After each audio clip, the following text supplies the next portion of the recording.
Bismillahirrahmanirrahim. Assalamu alaykum, hurmatli televizor ko'ruvchilar. Bu haftalik Istiqlol xabarlari programmamizni ko'rishinglarni qizg'in qarshi olamiz. Men Abdullah Yalqun. Hurmatli televizor ko'ruvchilar, oldi bilan biz diqqatingizga bu hafta huzuruna sunmoqchi bo'lgan xabarlarimizning asosiy mazmunini tunishtiramiz. Diqqatingizda Istanbuldagi barliq Turkiston jamiyatlari birlikda norozilik bildirdi mavzuli xabarimiz bo'ldi. Istanbuldagi hammalarga ma'lumki, O'rtako'y qatliamidan keyin Turkiyadagi ba'zi axborotlarda Uyg'urlarga qarata hücum xarakterlik bazı qarlash xabarlari ko'paygandan keyin Turkiston jamiyati İstanbuldagi buningga qarata birlikda o'z noroziligini bildirib axborot e'lon qildi. Shundaqla Seyittum Turkning muavin bosh ministriga bildirgan e'tirozi ta'sir ko'rsatgan mavzuli xabarimiz bo'ldi. Türkiye muavin bosh ministri Veysi Kaynak'nınki televizor ekranidan televizorda Uyg'urlarni gumon ostida qo'ydigan ifodasining orqasidan bununla narazilik bildirgan Seyittum Turk'ninki narazılığı bo'lsa, minister tarafidan bevosita onunğa mektup yazılıp bir xato tushunish bo'lib qolganligini bildirib, Uyg'urlarni yaxshi ko'rganligini bildirib bayonot e'lon qildi. Shundaqla yana Turkiya sobiq ministri va parlament a'zosi Abduqodir Yapchan haqida bayonot e'lon qildi mavzuli xabarimiz bo'ldi. Turkiyadagi Millatchi harakat partiyasidan bo'lgan shundaqla parlament a'zosi va sobiq ministr Koray Aydın 7 yanvar kuni bayonot e'lon qilib, Abduqodir Yapchanni Xitoyga qaytarmaslik haqida Türk xalqini birlikda jiddiy shaklda harakat qilishga, faoliyat qilishga chaqirdi. Bu va bundan boshqa xabarimiz diqqatingizda bo'ldi. Diqqatinglar ekranimiz bo'lsin.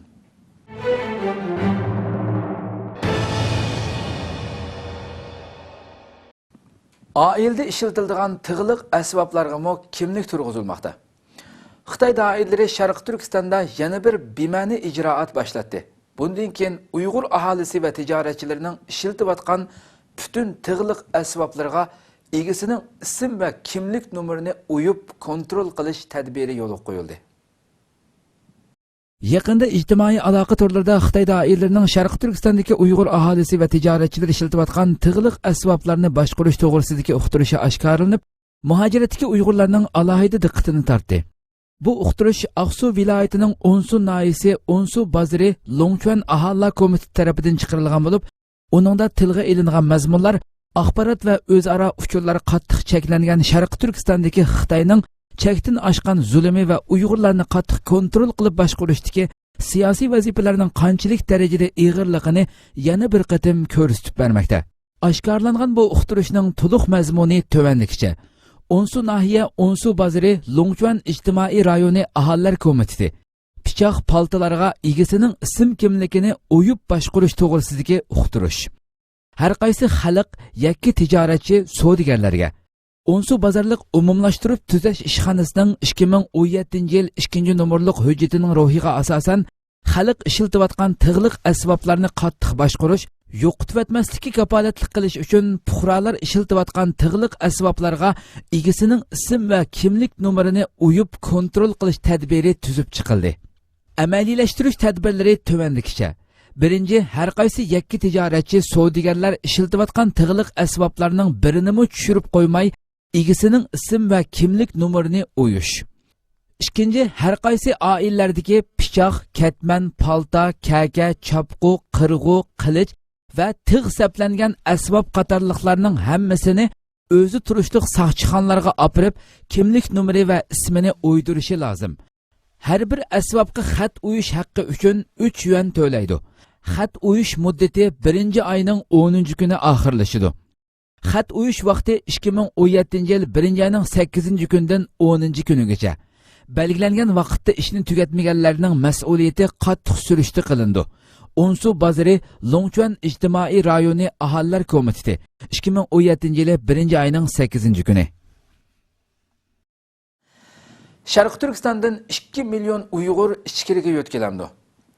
Xitoy aridangan aql ambirini qurib chiqqan Jangrong Liangning Uyg'urlarni assimilyatsiya qilishni tema qilgan maqolasi diqqat qo'zg'adi.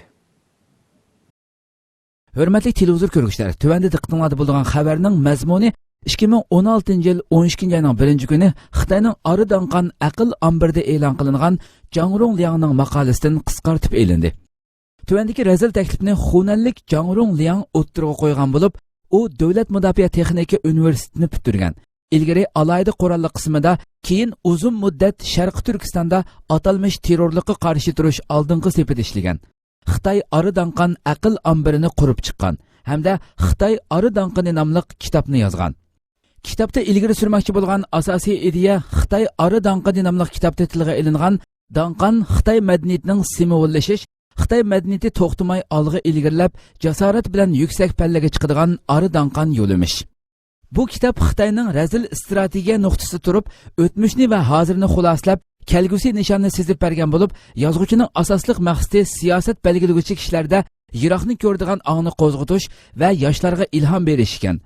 Amerikalik jamiyatshunos Gordonning qarashicha, ikki millat orasidagi to'ylishish nisbati %10% dan yuqori bo'lganda, ularning o'rtasidagi munosabat nisbatan yaxshilangan bo'ldi ekan. Xitoy bilan to'y qilish nisbati eng yuqori bo'lgan millat Xitoydagi manjular bo'lib, to'y qilish nisbati 28,1% ekan.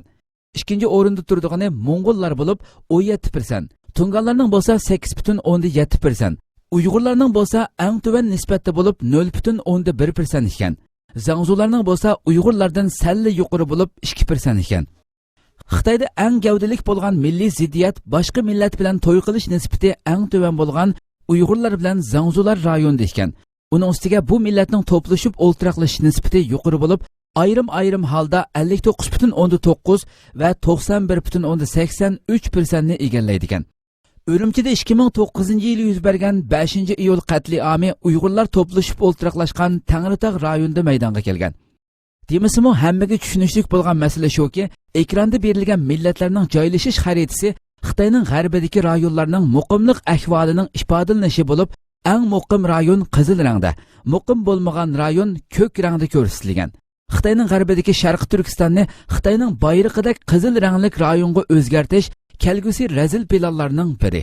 Bu planlar ichida yaqin mazgillik plan tuvandikicha 2 million Uyg'urni Xitoyning ichki o'lkalariga 2 million Xitoyni Sharqi Turkistonga o'rinlashtirish, ham chiqarib, ham kirgizib, ranglik o'ltiraq rayonlarni qurish va yezi egilik, suv tejash qurilish taraqqiyotini ilgari surib, muqimlikni yaxshilab, namratlikni tugutish. Uzun muddatlik plan tuvandikicha. Amerikaning eng cho'ng shtatlaridagi sirtdan suv boshlash shaklini qo'llanib, Sharqi Turkistonning yiroq kelgusini Amerika shtatlariga o'xshash Xitoyning eng cho'ng amaliy iqtisodiy rayoni qilib qurib chiqish. Osonlik millat kadrlarini ta'tir yo'nalishlik almashtirishning dastlabki qadamida boshlamchilik rolini joriy qildirish uchun ichki o'lkalarga avatib, ondan 2 million Uyg'urni ichki o'lkalarga o'ltiraqlashtirish. Xitoyning g'arbiy rayonidagi Sharqi Turkiston masalasida mablag' yetarlik, zimin yetarlik, energiya yetarlik, texnika yetarlik, hatto shahar taraqqiyot muhitimi yetarlik. Undaqda nima kam? Birdan bir kam bo'lgan narsa millatlar o'rtasidagi qo'shilib ketish va assimilyatsiya masalasi. Agar Sharqi Turkistonga yordam beradigan Xitoy o'lkalaridagi kadrlar bilan ichki o'lkalarga yo'tkiladigan Sharqi Turkistonliklarning almashtirilishi Sharqi Turkistonning taraqqiyotini ilgari surdi desak, undaqda Sharqi Turkistondan ichki o'lkalarga berib ishga o'rinlashgan osonlik millat kadrlarining ta'tir yo'nalishlik almashtirilish tadbiri millatlar o'rtasidagi assimilyatsiyani texmo ilgari surdi. Amerikalik jamiyatshunos Gordon millatlar orasidagi to'ylashishni millatlar orasidagi assimilyatsiyalashgan yoki assimilyatsiyalashmaganligini o'lchaydigan 7 muhim o'zgarishning biri qatoridan sanab, ikki millat o'rtasidagi to'ylashish nisbati 10% dan oshganda ularning milliy munosabati nisbatan yaxshilangan bo'ladi deb qaragan. Hamda ta'tir yo'nalishlik almashtirishdagi maqsad siyosat orqali ikki millat o'rtasidagi berish kelishni kuchaytirishdan iborat. Millatlar o'rtasidagi berish kelish va o'zaro to'ylashish assimilyatsiyalashishning bevosita ifodalanishidan iborat deb qaragan.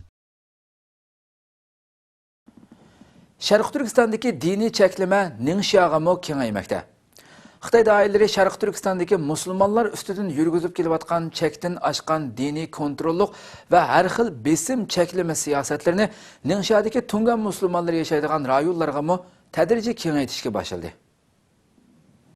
Erkin Asiya radiosining 5-yanvar bergan xabarda ma'lum bo'lishicha, Xitoy doiralari Sharq Turkistondagi musulmonlar ustidan yurgizib kelayotgan chekdan oshgan diniy kontrollik va har xil besim cheklama siyosatlarini Ningxiadagi Tungan musulmonlar yashaydigan rayonlarga tadrijiy kengaytirishga boshlagan. Xabarda ma'lum bo'lishicha, Xitoy doiralari Ningxiada saudiylashish va arablashishni cheklash nomida harakat qo'zg'ab, bu rayonda arab tili o'qitishi va buningga munosabatli kurs sinflarini ochishni hamda arab yiziqi yozilgan viviskalarni esishni man'iy qilishni yo'lga qo'yishga boshlagan. Bu haqda Xitoy doiralarining Ningxiadagi partikom sekretari Li Jianhua o'tgan yili dekabrdagi diniy xizmat yig'inida Xitoy doiralarining islom dinining chet eldan singib kirishini diniy masala emas, balki siyosiy masala deb qaraydiganligini tilga olib o'tgan. Hamda Ningxia va Xinjiang qatorliq joylarda islom dinining saudiylashishi va arablashishini qattiq cheklash kerakligini talab qilgan. Bildirilishicha, Ningxiadagi Xitoy partikomi yana xalqarodagi islomiy tashkilotlar bilan bo'lgan aloqa, chet elga diniy o'quvchilarni chiqarish, musulmon ommaviy tashkilotlarning yordamlarini qabul qilish, yemak-ichmak va musulmoncha iste'mol buyumlariga halol deb marka chaplash qatorliq bir qator masalalarda qattiq cheklama qo'yganligi o'ttirg'a chiqqan. Xabarda deyilishicha, 3-oydagi Xitoy xalq qurultiyiga Ningxialik vakillar tomonidan sunilgan halol yemakliklarni boshqarish qonun loyihasi doirlar tomonidan qaytarib olinganligi bildirilgan bo'lib, bu loyiha Xitoy Kompartiyasi ichidagi solchilar va milliy territoriyalik avtonomiyaga qarshi kuchlarning qarshiligiga uchragan. Qotilning Uyg'ur emasligi o'ttirg'a chiqdi. İstanbul O'rtako'ydagi kechilik klubga hujum qilib 39 kishini o'ldirgan va 64 kishini yaralantirgan qotilning Uyg'ur emasligi o'ttirg'a chiqdi. Yaqindan buyon matbuotlarda bu qotilning Uyg'ur ekanligi to'g'risida asosiy uchurlar tarqalgan edi. Televiziya programmalarida qotilni Uyg'ur, Sharq Turkistonlik deganga o'xshash talash-tartish bas munozirlar elib berildi. Ammo buningga ergishib, Sharq Turkiston tashkilotlarining rahbarlari gazet, jurnal va televiziya programmalariga qatnashib, bularga raddiya berdi. Hozirgacha Turkiyada ko'p qatim terrorlik hujumi yuz berib, nurg'un begunoh kishilar hayotidan ayrildi.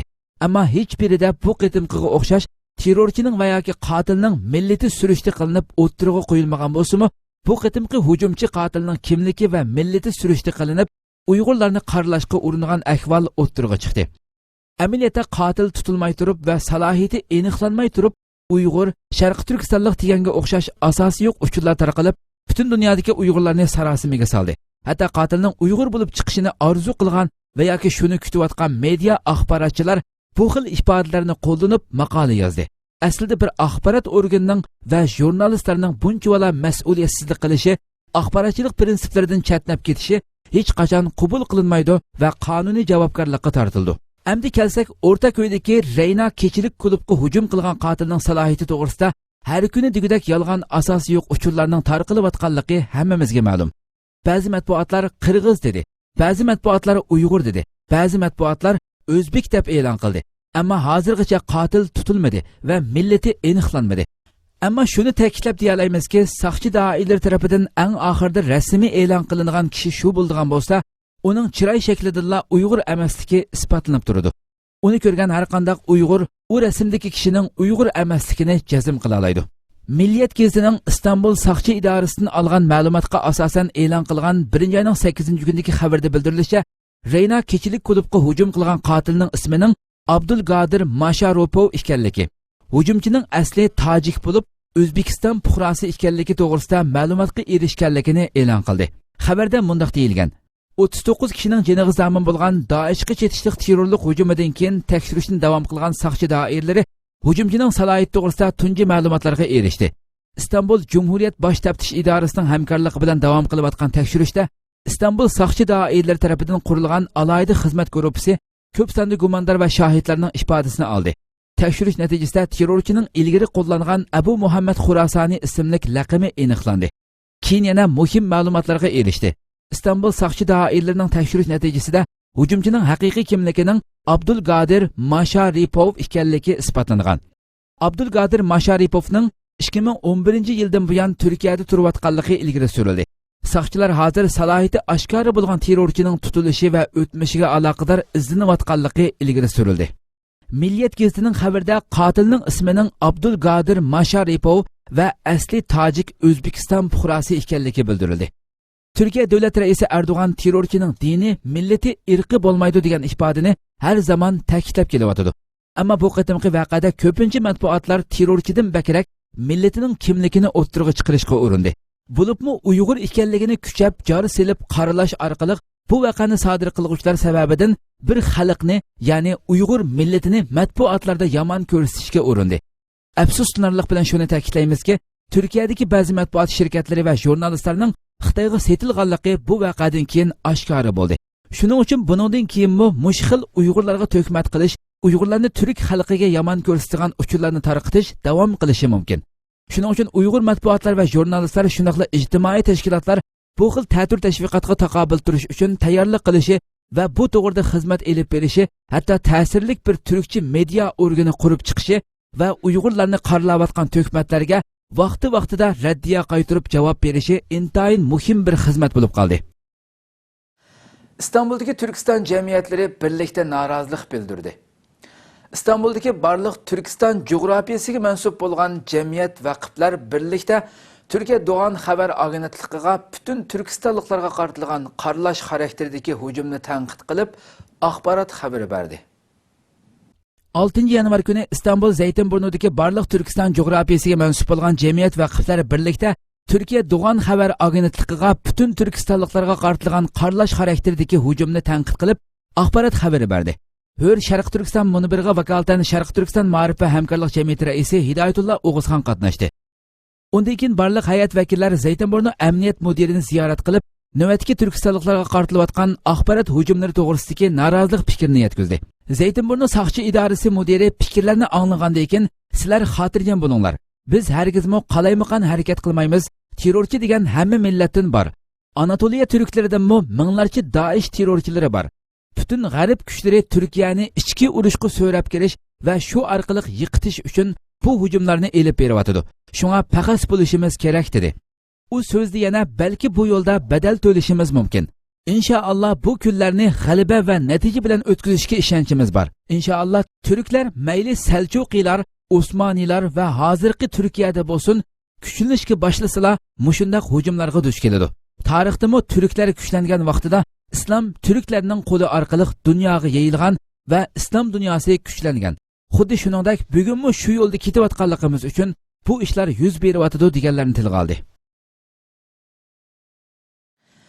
Seyittum Türk Türkiye muavin ministeriga e'tiroz bildirdi. Dünya Uyg'ur qurultiyining muavin raisi shunaqla Sharq Turkiston madaniyat va hamkorlik jamiyatining raisi Seyittum Türk Türkiye muavin ministeri Veysi Kaynakning qo'lida hech qanday bir isbot bo'lmagan ahvolda Uyg'urlarni gumon ostiga olganligini, bu sababli Sharq Turkistonliklardan va Uyg'ur turklaridan afu so'rashga va bu xatoligini tuzishga chaqirganligini bildirdi.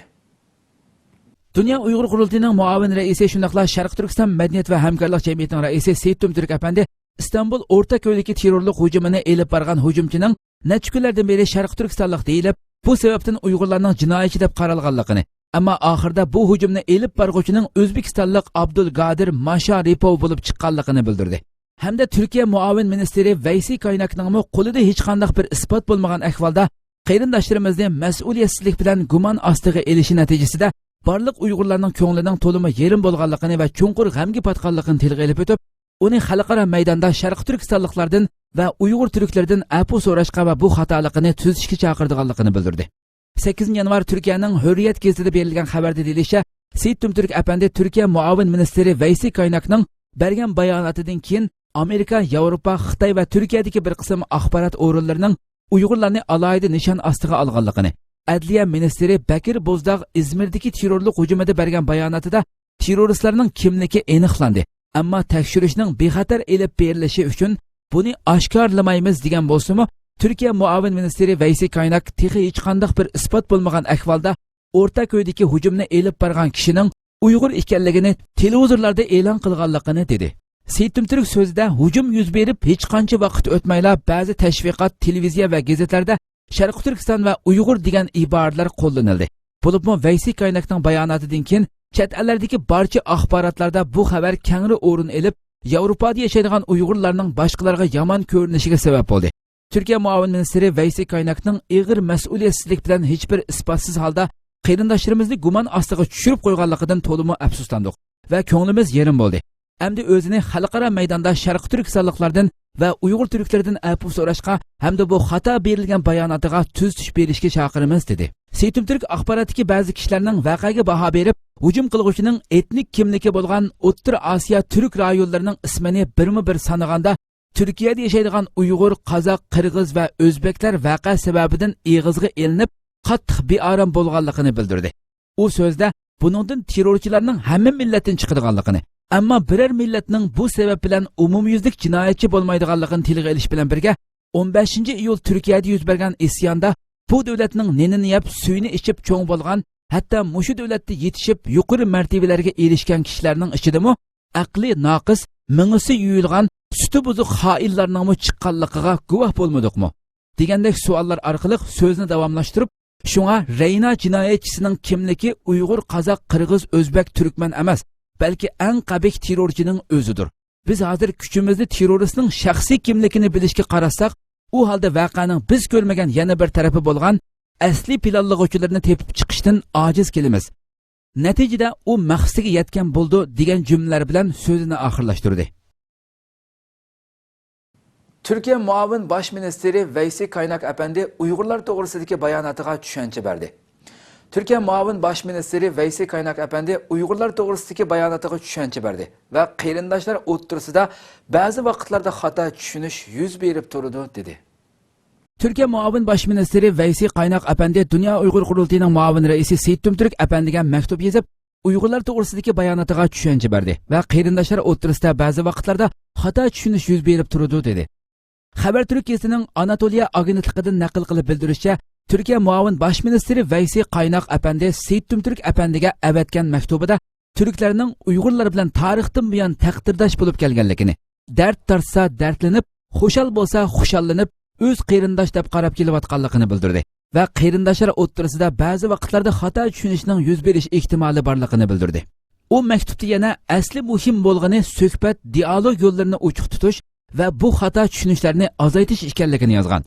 Maktubda minister Veysi Kaynak yana mundaq degan: Rossiya Federatsiyasining Anqaradagi bosh elchisi Andrey Karlovni o'ldirgan Mavlud Mert Oltintoshning turk bo'lishi 80 million Türkiye Cumhuriyeti fuqarosining hammasini shubhilik deb qaramaganga o'xshash, hech shubhisiz qo'li qon bilan bo'yalgan bir qotilning Uyg'ur yoki o'zbek bo'lishimi millionlagan Uyg'ur va o'zbek qarindoshlarimizni shubhi ostida qo'ymaydi. Türkiye muavin baş ministeri Veysi Kaynak Efendi'nin Uygurlar to'g'risida Dünya Uygur Qurultayı'nın muavin reisi Seyit Tümtürk'e yazgan mektubining davomida mundaq deyilgan: Men televiziya naq maydonida hukumatning bir mas'uli bo'lish sifatim bilan u vaqtda qo'limizda bor bo'lgan ma'lumotlarni jamoat ommasi bilan o'rtoqlashdim. Ehtimol degan so'z bilan buning texi keskin aniqlanmaganligini o'ttirg'a qo'ydim. Uyg'ur qarindoshlarimizni ayiblash hech bir hukumat amaldorining aqliga kelmaganga o'xshash, meningmi aqlimga kelmadi. Ahvol mushundaq ekan, meni Sharq Turkistonliklar va Uyg'urlardan kechirim so'rashga chaqirishingizdan bir ma'no topolmadim. Minister Veysi Kaynak Reyna kechilik klubga hujum qilgan qotilning kimlik salohiyati to'g'risida televiziyada bergan ma'lumotlarda Uyg'ur bo'lish ehtimoli bor deb bayonot e'lon qilgandan keyin Dünya Uygur Qurultayı'nın muavin reisi Seyit Tümtürk matbuotlarda bayonot e'lon qilib, minister Veysi Kaynakni tanqid qildi va Uyg'urlardan kechirim so'rashga chaqiriq qilgan edi. Minister Veysi Kaynak 1989 yildan 99-yillar orasida Kahramanmaraş shahar boshlig'i bo'lganda xizmat ustilining orqasiga Sharq Turkiston bayrog'ini osganligini va Sharq Turkiston degan hamon yurak to'g'rilarining titraydiganligini ifodaladi.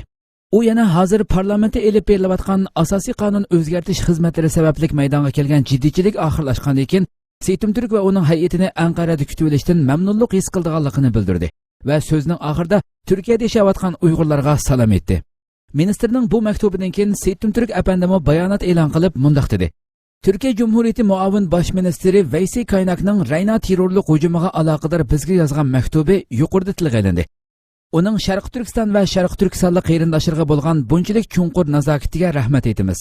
Reyna qatliamiga aloqador bayonotlarimiz faqatla haqiqatning o'ttirg'i chiqishi uchundir. Maqsadimiz mazlum Sharq Turkistonlik musulmonlarning xalqarodagi ba'zi axborotlarda yer olganiga o'xshash xalq nazarida terrorchi deb qaralishining oldini olish uchundir. Türkiye Cumhuriyeti devletimizning idorachilaridan hech birining Sharq Turkistonga va Uyg'ur qarindoshlariga bo'lgan samimiyatidan asla shubhi qilishimiz mumkin emas. Janobi Alloh mazlumning homiysi, zolimning raqibi bo'lgan davlatimizni va millatimizni qo'g'dusin. Türkiye sobiq ministeri ve parlament a'zosi Abduqodir Yapchan haqida bayonot e'lon qildi. Türkiye Millatchi Harakat Partiyasidan bo'lgan parlament a'zosi va sobiq minister Koray Aydin Efendi Türk Yurdu Haber To'g'ri gazetida Abduqodir Yapchan haqida maxsus bayonot e'lon qilib, Abduqodir Yapchanni Xitoyga qaytarmaslik uchun Türk xalqini faoliyat elib berishga chaqirdi. Türkiye Millatchi Harakat Partiyasidan bo'lgan parlament a'zosi va sobiq minister Koray Aydin Efendi Türk Yurdu Haber To'g'ri gazetida Abduqodir Yapchan haqida maxsus bayonot e'lon qilib, Abduqodir Yapchanni Xitoyga qaytarmaslik uchun Türk xalqini faoliyat elib berishga chaqirdi. U bayonotida 1990-yili Xitoy tajovuzi va zulmiga qarshi Qashqar barında elib berilgan jihodiy kurashga qatnashgan deb qarilib, 3 yil Xitoyning vahshiy turmasida yotgan Uyg'urlarning jamoat arbobi Abduqodir Yapchanning 15 yildan beri Turkiyada musofir bo'lib turayotganligi, 2001-yili Turkiyaga kelgandan tortib Xitoy zulmi va tajovuziga qarshi da'vosining hech qachon to'xtab qolmaganligini, shu sababdan Xitoy Abduqodir Yapchanning hech qachon peshini qo'yib bermasdan terrorchi va milliy bo'lgunchi deb qizil rangli tutish buyrug'i chiqarib, Turkiyadan Abduqodir Yapchanni qaytarib berishni talab qilganligini tilga ilib o'tgan. Bayonotning davomida Turkiyada hokimiyat beshib turayotgan Adolat va taraqqiyot partiyasi Xitoyning ayblashlari natijasida 2003-yili bir qatim tutib qo'yib berganligini, 2008-yili Xitoyda o'tkazilgan Olimpik musobaqasi mezgilida yana qayta tutilib, Yozgat viloyatiga palinib 3 oydan keyin qo'yib berilganligini, ammo bu cheklamalar Abduqodir Yapchanni haq da'vosidan qaytarolmaganligini hamda televizorlar va axborotlarda bu haqda keng turda faoliyat elib borganligini, natijada 2016-yil Abduqodir Yapchan faoliyat elib borgan Istiqlol televiziyasining Turkiya hukumat tarafidan taqilib, orqadan Abduqodir Yapchanning tutib ketilganligini, hozirgacha qo'yib berilmasdan Qirqlar elidagi chet elliklarni tutib turish markazida tutib turilayotganligini o'ttirg'a qo'ygan. Koray Aydın Efendi bayonotida yana butun Türk dunyosi Abduqodir Yapchan uchun Turkiyaning mustahkam turishiga kuchayotgan bir sharoitda Xitoy talablariga muvofiq harakatlarning qilinishi qandoq bir aqlning mahsuli. Xitoy va Rossiya hamkorligidagi Shanxay hamkorlik tashkilotining orqa sahnasida Abduqodir Yapchanning tutilishi tasodifiy yuz bergan ahvolmi? Turklarning haq huquqini va hurligini qo'g'dash qachondan beri terrorlik deb qabul qilindi degandek bir qator savollarni o'ttirg'a qo'ygan ekan, qayta tutilib hozirgacha qo'yib berilmagan bu mazlum qarindishimizning hech qanday huquqiy kafolatga ega qilinmadi. Agar yana jimjitlik davom qiladigan bo'lsa, qarindishimiz Abduqodir Yapchan Turkiya soti va Yevropa inson haqlari sotining Xitoyga qaytarmaslik to'g'risidagi hukmiga qaramasdan Xitoyga qaytarilishi mumkin. Barliq Türk xalqi shuni tushunib yetishi kerakki, Abduqodir Yapchan qarindishimizning beshiga kelgan bu realliklar Xitoyda emas, balki Türk dunyosining ko'z qarchuqi, beshiga kun kelganlar panohlanadigan onaning quchqiga o'xshash bo'lgan Turkiyada yuz berdi va hali ham yuz bermoqda deb bayonotini davomlashtirgan. Koray Aydın Efendi bayonotini mundaq oxirlashtirgan. Ay yulduzlik Türk bayrog'i himoyasidagi ko'k bayroq savdosi Abduqodir Yapchan Xitoyga qaytarilmasin. Türk dunyosining markazi bo'lgan Turkiyada hech qanday bir kuch yuqorqidek zulmni qilmaydi ham qilolmaydi. Bu nuqtadan Abduqodir Yapchanning ishida hammamizning mas'uliyati bor. Buni unutmasligimiz lozim. Türk dunyosining Turkiyadagi vakili bo'lgan Millatchi harakat partiyasi boshchiligidagi butun siyosiy partiyalarni, Türk jamoatchiligini bu masalaga alohida ko'ngil bilishga chaqiraman. Xalqaro o'quvchilar tashkiloti birligi hay'ati Sharq Turkiston ma'rif va hamkorlik jamiyatida ziyorati bo'ldi. 7 yanvar Xalqaro o'quvchilar tashkiloti birligining raisi Mahmat Ali Polat va birlikning bir qism qurg'uvchi a'zolari Sharq Turkiston ma'rif va hamkorlik jamiyatida ziyorati bo'ldi. 7 yanvar Xalqaro o'quvchilar tashkiloti birligining raisi Mahmat Ali Polat va bu birlikning bir qism qurg'uvchi a'zolari Sharq Turkiston ma'rif va hamkorlik jamiyatida ziyorati bo'ldi. Bu ziyorat Sharq Turkiston ma'rif va hamkorlik jamiyatining qurg'uvchisi, Sharq Turkistonliklarning ma'naviy to'riki, siyosatchi va diniy olim Abdulhakimxon Mahsumajimning 2016-yili 22 dekabr tuyuqsiz vafot bo'lganligi munosabati bilan elib berilgan bo'lib, ular ziyorat jarayonida marhumga bo'lgan chunqur hurmati va qayg'usini bildirishdi.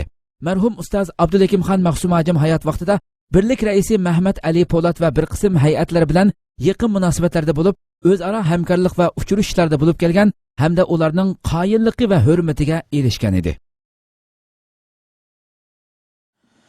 Xitoy mahsulotlari kishilarning hayotiga tahdid elib kelmoqda.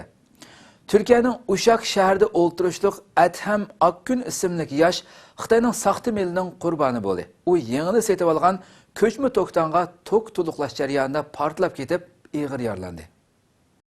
Türkiye Yeni Çağ gazetining 10 yanvar berilgan xabarda Turkiyaning Uşak shahridagi Adham Akkun ismli Turkiyalik bir yosh telefonga tok qachlash uchun ishlatiladigan Xitoyda ishlab chiqarilgan ko'chma to'xtonga tok to'liqlash uchun tok manbasiga chatgan vaqtda tokdan portlab ketib ig'ir yaralangan.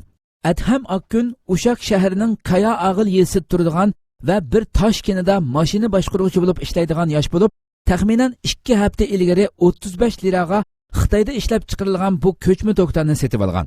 30 dekabr juma kuni ko'chma tokdanni yotoq uydagi tok manbasiga chatgan va taxminan 5 sekund atrofida vaqt o'tmayla tokdan portlab ketgan.